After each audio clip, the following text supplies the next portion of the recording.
어렵게만 보였었던 암호화폐 규제의 퍼즐 조각이 마침내 맞춰지려고 한다는 소식이 들리고 있습니다. 여기에 대해서 많은 분들께서 촉각을 곤두세우고 계신데요.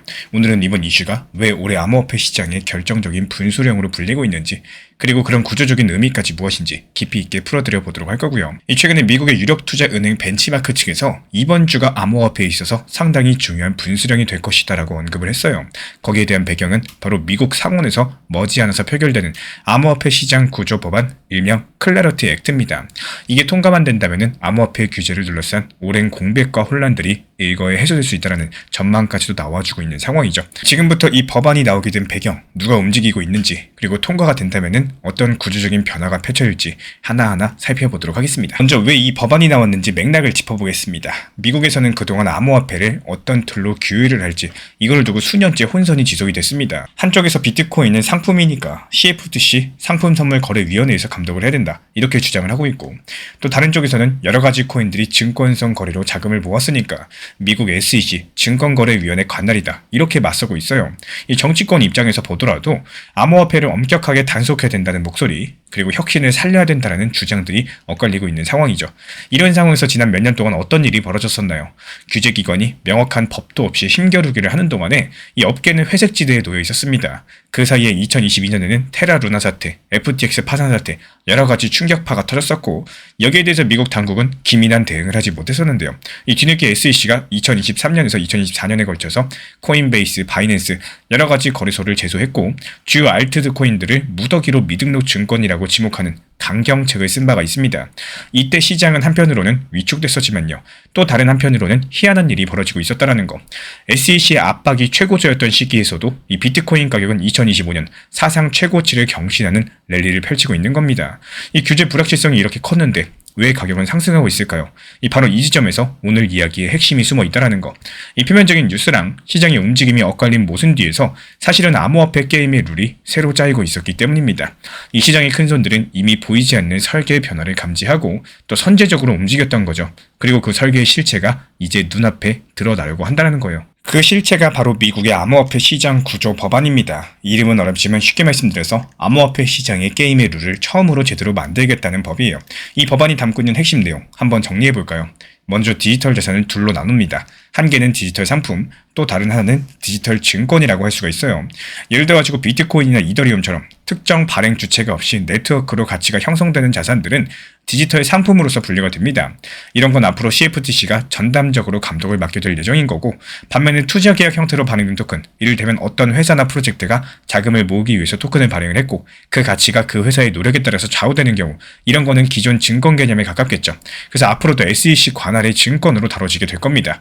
이렇게 구분 기준을 법으로 딱 정한 것들이 첫 번째 의미인데, 그동안은 코인이 증권이냐 아니냐를 가지고 매번 법정 싸움까지 갔었는데 이제부터는 기준을 세우겠다는 거죠. 그리고 두 번째로 거래 인프라에 대한 규정을 만듭니다. 지금 미국에서는 코인베이스 같은 합법 거래소도 있지만요, 엄밀하게 말씀드리면 연방법상의 암호화폐 현물 거래소에 대한 면허 제도가 없었어요. 이 선물은 CFTC 관할이라서 CME 같은 곳이 있었지만요, 현물 같은 경우는 주마다 라이선스로서 때우는 시기였거든요. 이번 법안이 여기에 매스를 대는 겁니다. 이 디지털 상품 거래소라는 새로운 분류를 만들어가지고 이런 암호화폐 거래업자들을 CFTC 등록 대상으로 편입을 합니다. 거래소뿐만 아니라 브로커, 딜러, 수탁기관 전부 다 아우르는 라이선스 체계를 설계를 하죠. 이런 것들을 통해서 거래 참여자들의 자격 요건이라거나 고객 자산 보호 의무라거나 시세 조작 방지 장치 같은 것들을 명문화합니다. 가령 워시 트레이드를 금지하고 거래소가 고객 돈이랑 자기 돈을 분리 보관하도록 하고, 또 분기별로 재무제표 공개를 의무화하는 식입니다. 한마디로 주식시장 수준의 투명성을 보장을 하면서 이 투자자 보호 장치까지도 암호화폐 시장에 도입을 하겠다는 거예요.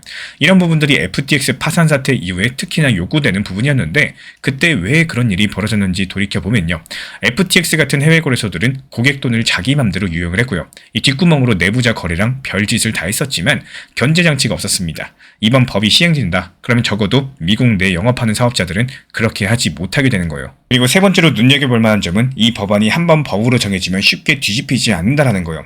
이거는 법 그 자체의 내용이라기보다도 법 제정의 정치적인 의미인데요. 암호화폐 업계가 가장 두려워하는 시나리오 중에 하나가 규제 뒤집기였습니다. 이 정권 따라서 또는 담당 위원장 따라서 규제 방침이 확 바뀌겠죠. 실제로 미국만 보더라도 2021년 전후로 행정부가 바뀌게 되면서 암호화폐에 대한 태도가 유화에서 강경으로 180도 전환했던 경험이 있습니다. 그런데 한번 의회에서 초당적으로 통과된 법률은요, 웬만해서는 정권이 바뀌어도 그대로 갑니다. 새로운 정부가 들어섰다라고 해도 이 국회에 통과된 법을 마음대로 무력화할 수가 없기 때문에 이번 시정구조법이 중요하다는 것은 이 암호화폐 규제가 행정부 지침 수준에서 성문법 수준으로 격상된다는 뜻이에요. 암호화폐가 하나의 정식 제도권 산업으로 인정받아가지고 법률의 보호를 받게 된다는 의미가 있습니다. 벤치마크가 이 규제 뒤집기 위험이 줄어든다고 표현한 게 바로 이 포인트입니다. 쉽게 말씀을 드리자면은 이제부터는 정부 마음대로 우리를 괴롭히지 못한다라는 안도감인 거겠죠. 이렇게 법안의 핵심을 정리해봤습니다. 자산의 구분, 인프라 규제, 그리고 법률적인 안정성 확보로 요약이 되는데요. 그렇다면 누가 이득을 보고 누가 손해를 볼까요? 사실 이 법안이 처음에 발의될 때부터 코인베이스 같은 규제 준수 성향의 기업들, 업계 로비스트들이 많이 지지를 해왔습니다. 이들에게 수건이 풀렸다는 건데 이 명확한 룰만 생기면은 사업을 크게 확장할 수 있기 때문이겠죠. 실제로 코인베이스 주가도 이런 제도 변화 기대감에 작년부터 큰 폭으로 상승을 했고요. 그리고 미국 월가의 기관들이 역시 이 법 통과를 반깁니다. 규제가 불투명할 때는 투자하고 싶어도 못했던 기관들이 많았는데 이 법이 통과하면 된다. 흔히 말하는 큰손 자금이 들어올 수 있는 문들이 활짝 열린 셈입니다. 이 반면에 모호한 규제 덕분에 그간 어두운 이득을 취했었던 쪽은 타격을 받겠죠. 예를 들어가지고 해외에 기반을 둔 일부 거래소들, 미국 규제가 강화되면은 미국인 상대로 영업이 어려워지다 보니까 시장 점유율을 잃어버릴 수가 있습니다.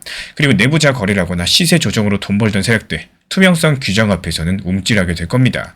그리고 엄밀하게 증권에 가까운 코인 프로젝트들, 이제 더 이상 미국 개인들을 대상으로 세금원이 토큰 판매를 하기 어렵게 됩니다.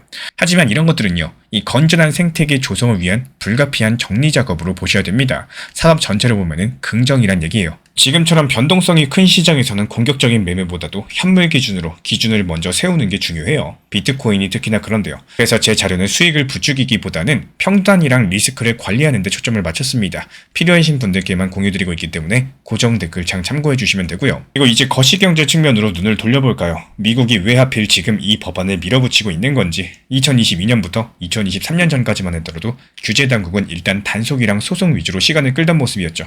그 당시에 SEC 위원장 게리 겐슬러가 무자비 소송을 했었습니다. 그리고 2024년 말부터 2025년 작년까지는 갑작스럽게 입법이 빨라졌습니다. 저는 이 배경에는 거시경제랑 국제정세 변화까지도 한몫을 했다라고 보는데요. 먼저 인플레이션이 잡혀가고 있죠. 금리 인상 사이클이 끝났죠. 더 이상 유동성 수축에만 의존한 안정기조로는 경제를 끌기가 어려졌습니다. 이제부터는 혁신적인 성장 동력을 챙겨야 될 타이밍인데 그중에 암호화폐랑 블록체인 분야를 더 이상 사각지대로 방치하긴 힘들었던 겁니다. 유럽은 이미 미카라는 포괄법을 만들어서 2024년부터 시행에 들어갔고 중동 아시아도 앞다퉈가지고 암호자산 허브를 자청하면서 규제 정비에 나섰습니다. 이게 미국 입장에서는 글로벌 경쟁에서 뒤처질 수 있다라는 위기감들이 있었을 거예요. 게다가 2024년 이 미국 대선이 있었고요. 실제로 정치권에서도요. 언제까지 게리 겐슬러 혼자 모든 걸 결정하게 둘 거냐. 미국 의회가 나서야 된다. 이런 초당적인 공감대가 형성이 됐었습니다. 즉 국제적인 압력과 내부 정치적인 압력 이런 것들이 맞물리면서 암호화폐 시장에 대한 입법이 가속화된 측면이 있다는 거예요. 여기에 한 가지 눈여겨보실 부분은 암호화폐에 대한 금융권의 시각 변화입니다. 이 4년 5년 전까지만 해도 미국 월가의 금융기관들은 비트코인을 대놓고 투기적 쓰레기로 취급을 한다거나 아예 무시해버리곤 했었죠. 그런데 2023년 이후로 블랙록, 피델리티, 인베스코 같은 이 거대 자산운용사들이 잇따라서 비트코인 ETF에 뛰어들었습니다. 골드만삭스, 모건스탠리 포함해가지고 은행들도요. 이 관련 부서를 만들고 투자 리포트를 내놨고 이렇게 되다 보니까 이제 정치인들도 암호화폐를 완전히 외면하기 어려워졌다라는 거.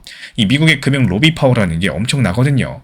이제는 큰손들이 이 암호화폐 쪽에 들어올 준비가 됐구나. 그러면 이제는 판을 깔아줘야겠다. 이런 흐름들이 있었다라고 보는 게 합리적인 거고, 즉 이 법안은 그냥 소비자 보호 차원이 아니라 미국 금융 권력 구조 내에 암호화폐를 편입시키고자 하는 의도까지도 깔려 있다는 거예요. 저는 이런 것들이 이번 이슈의 본질이라고 생각을 합니다. 단순하게 투자자 보호였다면 굳이 이렇게 광범위한 법안이 아니라 몇 가지 금지 조항으로 떼었었겠죠. 그런데 지금 법안 내용을 보면은 암호화폐를 제도권 안으로 들여와서 이 체계화시키고자 하는 의지가 역력합니다. 암호화폐가 사실상 금융 시스템의 한 부분으로서 공식적으로 편입되는 순간이라는 거죠. 구독자분들도 느끼시겠지만 이건 단순한 하루짜리 뉴스가 아니에요. 저는 이번 이슈의 파급 효과가 2차, 3차로 상당히 클 것으로 예상을 합니다. 1차 효과는 당연히 시장의 신뢰 회복이랑 투자 심리 개선이겠죠. 이 법에 대한 통과 소식이 전해진다면은 지금 당장 가격 움직임이 있을 수가 있는 거고, 언론에서도 미국이나 드디어 암호화폐를 포용한다 이런 헤드라인이 나오게 될 겁니다. 하지만 또 거기서 끝이 아니에요. 2차 파급 효과로는 산업 내부 구조 조정이 가속화가 될 겁니다. 누가 제대로 규제 준수를 하고 또 투명하게 영업을 하는지 이제부터 비교가 확실히 될 테니까요. 예를 들어가지고 이 미국에 등록한 거래소는 당국 감사도 받고 신뢰도 표시도 없겠지만요. 그렇지 않은 곳은 자연스럽게 이용자들이 멀리하게 될 겁니다. 이 기술적인 기반이 좋은 프로젝트들, 이런 기회들을 살려가지고 기관 파트너를 모색할 것이고, 오히려 규제 준수 코인이라는 프리미엄을 얻을 수도 있어요. 또 반대로 과거에 그레이 색치가 강했던 사업자나 코인들은 또 설자리를 좁아지겠죠. 이런 과정에서 글로벌 자금 재편도 일어나게 될 겁니다. 미국 시장으로 자금이 몰리면서 유럽이랑 아시아, 이 암묵적인 경쟁이 붙을 수도 있겠죠. 특히나 홍콩이나 싱가포르처럼 암호화폐 허브를 꿈꾸던 곳들은 미국이 이번 법을 통과한다. 그럼 게임 체인저를 나누는 셈이니까 긴장할 수밖에 없어요. 아마도 여기에 대한 대응 전략을 내놓겠죠. 여기서 3차 파급 효과가 더 중장기적인데요. 이 전통 금융시장이랑 암호자산 시장의 경계가 희미해지는 이런 현상이 가속화가 될 겁니다. 이제 규칙이 같아지니까 자연스럽게 두 시장의 참여자들이 오가면서 융합이 될 거고, 여기서 우리 구독자분들께서 은행 어플에서 비트코인을 사고 주식하는 것처럼 코인에 투자하는 이런 시대가 앞으로도 더 크게 다가올 수가 있다는 거예요. 개인적으로 제가 보는 관점은요, 이번 법안 통과를 미국이 암호화폐를 공식적으로 금융 시스템 안으로 받아들이는 선언이다, 이렇게 해석을 합니다. 규제를 하나 더 만드는 게 아니라 이제 본격적으로 암호화폐 산업을 제도권 플레이어로 인정을 할 테니까 그 대신 규칙을 지켜라. 대신에 우리도 너희를 보호하고 육성하겠다. 이런 메시지로 읽어볼 수가 있다는 거죠. 지난 몇 년 동안 규제 공백 속에서 단속과 혼란의 시대가 있었다면은 이 법 통과 이후에는 정해진 판 위에서의 게임이 시작이 될 겁니다. 저는 이런 것들이 암호화폐 역사에서 상당히 중요한 전환점이라고 생각을 해요. 규제가 갖춰지면은 재미가 없어지는 거 아니냐. 오히려 투자 심리가 죽지 않겠냐.